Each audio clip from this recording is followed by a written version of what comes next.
Cake তো অনেক খেয়েছেন, কিন্তু এ ধরনের কেক আমার মনে হয় খুব কম মানুষই খেয়েছে। আসসালামু আলাইকুম বন্ধুরা, ওয়েলকাম টু জান্নাত কুকিং চ্যানেল।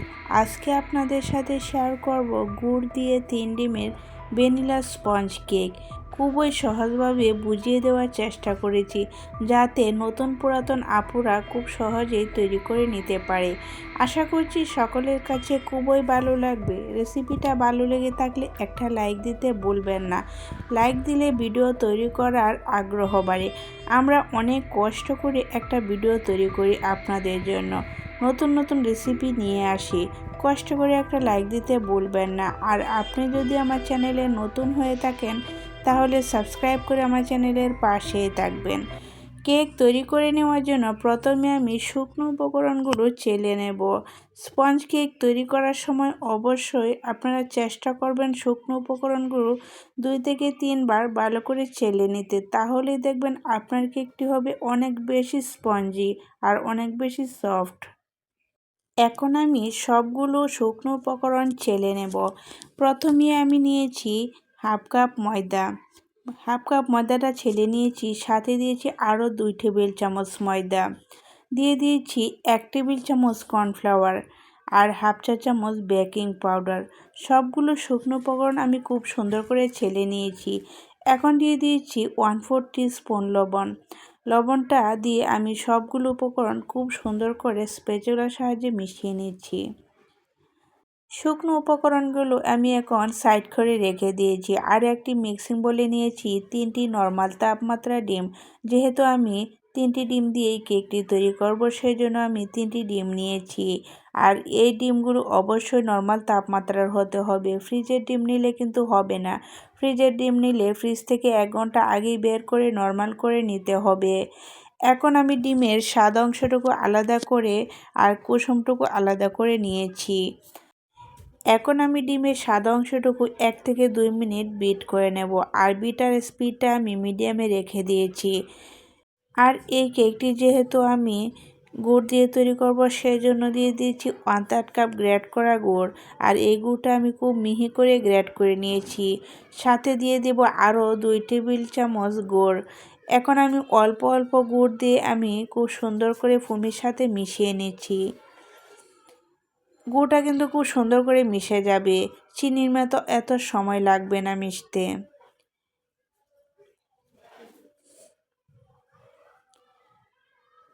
এখন আমি সবটুকু গুড় খুব সুন্দর করে দিয়ে বিট করে নিয়েছি আর ফোমটা তৈরি হয়ে গিয়েছে।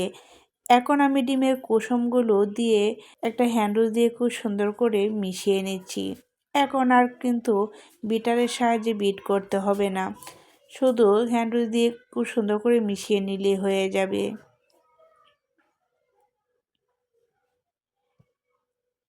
আর এই কেকটি যেহেতু আমি ভ্যানিলা ফ্লেভারে তৈরি করব, সেই জন্য আমি দিয়ে দিয়েছি হাফ চা চামচ ভ্যানিলা এসেন্সটা দিয়ে আমি খুব সুন্দর করে মিশিয়ে নিতে হবে।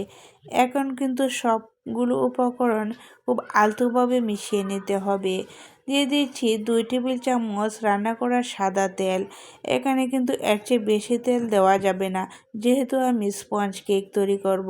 কিন্তু চাইলে আপনারা তেলের পরিমাণ আরও কম অথবা না দিলেও কোনো সমস্যা হবে না। এখন আমি দিয়ে দিয়েছি চেলে রাখা শুকনো উপকরণগুলো আমি অল্প অল্প করে দিয়ে খুবই আলতোভাবে মিশিয়ে নিচ্ছি। আপনারা হয়তো দেখেই বুঝতে পেরেছেন আমি কি করে মিশিয়ে নিচ্ছি। অবশ্যই চেষ্টা করবেন শুকনো উপকরণগুলো খুবই অল্প পরিমাণে দিয়ে মিশিয়ে নিতে, তাহলে কিন্তু দলা দলা হয়ে যাবে না। সেম প্রসেসে সবগুলো শুকনো উপকরণ আমি দিয়ে খুব সুন্দর করে মিশিয়ে নেব। আর মিশানোর সময় অবশ্যই এক সাইড থেকে ঘুরিয়ে ঘুরিয়ে আলতোভাবে মিশিয়ে নিতে হবে। এখন দিয়ে দিচ্ছি 1 টেবিল চামচ পানি। এখানে আপনারা পানির পরিবর্তে লিকুইড দুধও দিতে পারেন, কিন্তু দুধটা দিতে হবে অবশ্যই নর্মাল, গরম দুধ দেওয়া যাবে না। এখন আমি খুবই আলতোভাবে ঘুরিয়ে ঘুরিয়ে আমি ব্যাটারটা তৈরি করে নিয়েছি। আর ব্যাটারের ঘনত্বটা এরকমই হবে। উপর থেকে ফেললে দেখবেন ব্যাটারটা দ্রুতই মিশে যাবে না। একটু সময় নিয়ে মিশে যাবে। তখনই বুঝতে পারবেন আপনার ব্যাটারের ঘনত্বটা একেবারেই ঠিক আছে। আর এই ব্যাটারের ঘনত্বটা এরকমই হবে। এখন আমি ব্যাটারটা সাইড করে রেখে দিয়েছি। আর একটা বাটি নিয়েছি আমি কেকটি তৈরি করে নেওয়ার জন্য। এই বাটির নিচে আমি দিয়েছি একটি লেখালেখির কাগজ। আর কাগজটা আমি বাটির মাপেই কেটে নিয়েছিলাম। কাগজটা আমি সেট করে দিয়েছি আর সামান্য পরিমাণ তেল ব্রাশ করে দিয়েছি।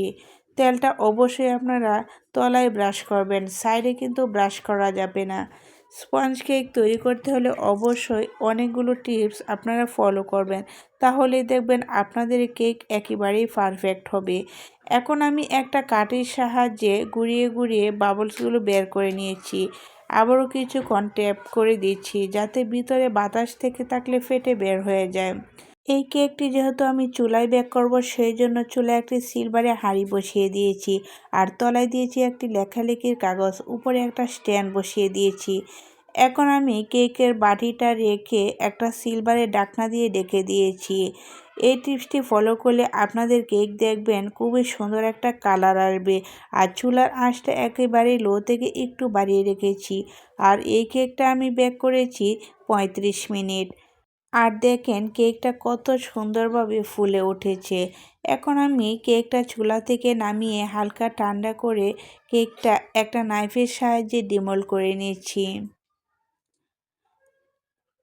এখন কেকের কাগজটাও আমি উঠিয়ে দেখিয়ে দিচ্ছি। দেখেন কত সুন্দর কালার এসেছে কেকের মধ্যে। এই কেকটা যেহেতু গুড় দিয়ে তৈরি, সেজন্য কেকের কালারটা আরও বেশি সুন্দর এসেছে। আর দেখেন কেকটা কত বেশি স্পঞ্জি হয়েছে আর অনেক বেশি সফট হয়েছে। এই কেকটা অনেক বেশি সফটও হয়েছে, অনেক বেশি স্পঞ্জিও হয়েছে, ফ্লাফিও হয়েছে আর খেতেও হয়েছে অনেক বেশি মজাদার। এখন আমি কেকটা একটা ব্রেড নাইফ দিয়ে কেটে আপনাদেরকে দেখিয়ে দিচ্ছি ভিতরে যে কত বেশি সুন্দর হয়েছে। আর দেখেন কত বেশি জালিদার হয়েছে। এই রেসিপিটা যদি সেম টু সেম ফলো করে আপনারা যদি কেক তৈরি করেন, আপনাদের কেকও কিন্তু এরকমই সুন্দর হবে।